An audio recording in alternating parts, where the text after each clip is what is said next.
You're listening to Maximum Medicine Radio with host Doc Martin. How do you step into your maximum potential? How do you connect your spiritual drive with your physical path? Get ready to meet the maximum you the world needs on Maximum Medicine Radio with Doc Martin now.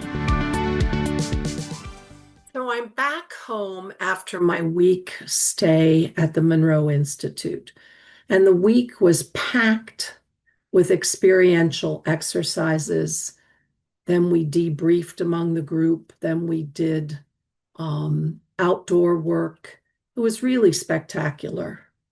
And one of the things I didn't quite fully understand and was wonderful to learn is Bob Monroe's approach from everything he learned from his first out-of-body experience in the late 50s to subsequently studying altered states, my words, and really doing scientific research on the value of Hemi-Sync. And some of you may know what Hemi-Sync is. Hemi-Sync takes into account the fact that when hearing a particular frequency, and our ears can hear, I think I've got this right, 20 hertz to 40 hertz, the brain can entrain its frequency to that frequency. So if you're in deep meditation, which is a frequency maybe 4 to 8 hertz, that's not audible sound. But Bob Monroe, being a sound expert, was able to figure out that if you put 100 hertz in one ear and 104 hertz in the other ear, they cancel, leaving the 4 hertz to which the brain resonates, and it's called entanglement. No, I lied. It's called entrainment. So Bob developed and patented hemispheric synchronization. So all of the exercises had this hemi-sync music, which had underlying frequencies to entrain our brains to go to certain frequencies of meditation.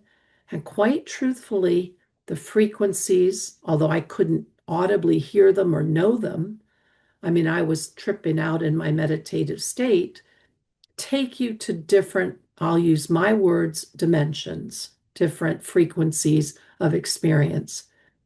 Bob Monroe called those focus levels.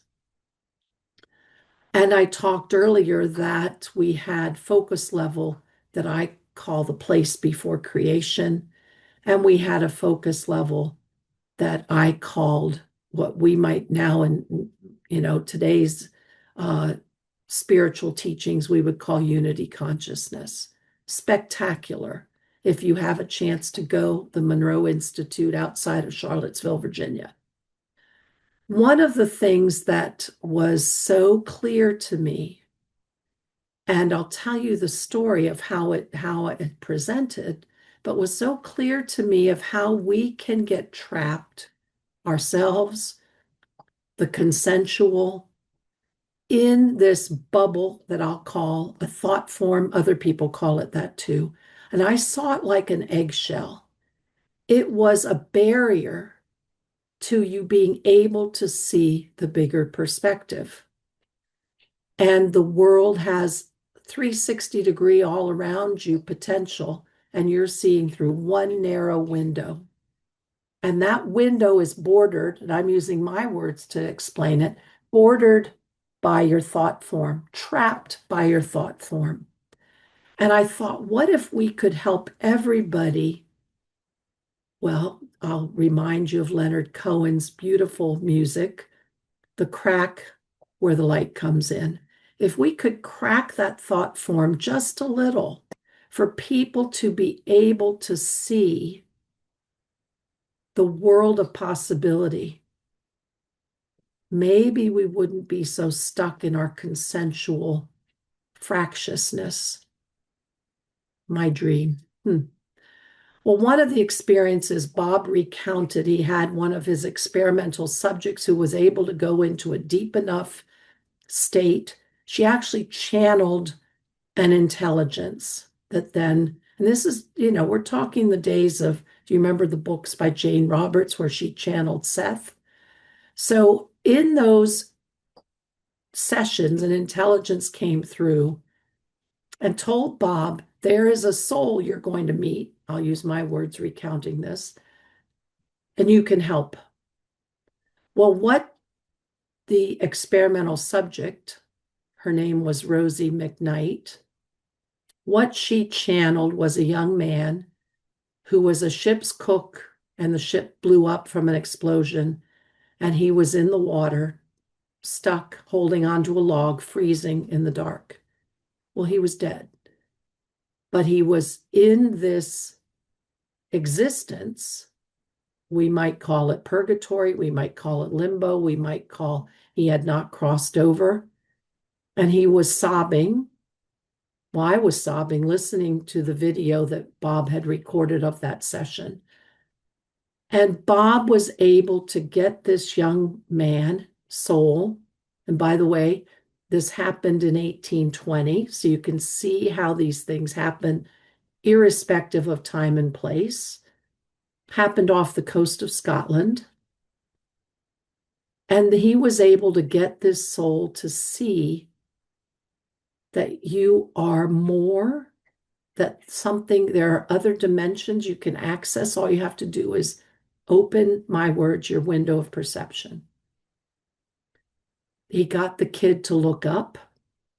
The kid hadn't looked up in his experience. He was only seeing the darkness, worried about sharks, hanging onto a log, flotsam, just clinging, cold, thinking it had only been 12 hours. And he got the kid to look up, and the kid saw a hand coming down through the sky. I'll call it sky. And then he saw his mother and father, and he was filled with the light and the love and the expansiveness. And all of a sudden, all those tears turned to joy. And I was sobbing because this soul was able to remember how expanded we really are, how big we are, how eternal we are. And I just was struck by the sacred quality of this work. Our thought forms keep us small. Excuse me. So be willing to challenge your limiting belief. Be willing to see that there is more. Be willing to step outside of what you are certain is true, because it may not be, probably isn't. And I was struck by the sacredness, excuse me, bad allergy season. I was struck by the sacredness of this work, of lifting a person out of that limbo zone into the light. And believe me, I signed up immediately for the course where they teach you more in depth of how to do this. In shamanism, we were taught about soul retrieval, and those were pieces of your soul because we do exist in multiple dimensions. Padmasambhava talks about your emanations. We have multiple emanations that aren't even in this awareness. And soul retrieval can pull your pieces back, especially powerful after trauma, after some PTSD event. But here there's another piece where you can actually get a soul that is no longer incarnated to return to freedom and expansion and light and joy. Wow, powerful, powerful. So I had a wonderful time spending a week exploring realms of consciousness, of ideas of consciousness, of reminding me how much bigger we are, reminding me that people all around me could easily be trapped in a thought form, And I had more compassion and I had more tolerance. And I just sometimes just shook my head. This poor person, they don't see how big the horizon is, the frontiers they could be experiencing. So this kind of wraps up my week of exploration. And I'm sure more is going to come to me and I'm going to process more. And I'll be sure to share it with you. But that's all for now. You've been listening to Maximum Medicine Radio with Doc Martin. Tune in next time while the doc talks health, spirituality, and the impact your beliefs have on every part of who you are, body and soul. Doc Martin unpacks the challenges we face as human beings. To learn more about Doc Martin and Maximum Medicine, visit www.sharonmartinmd.com.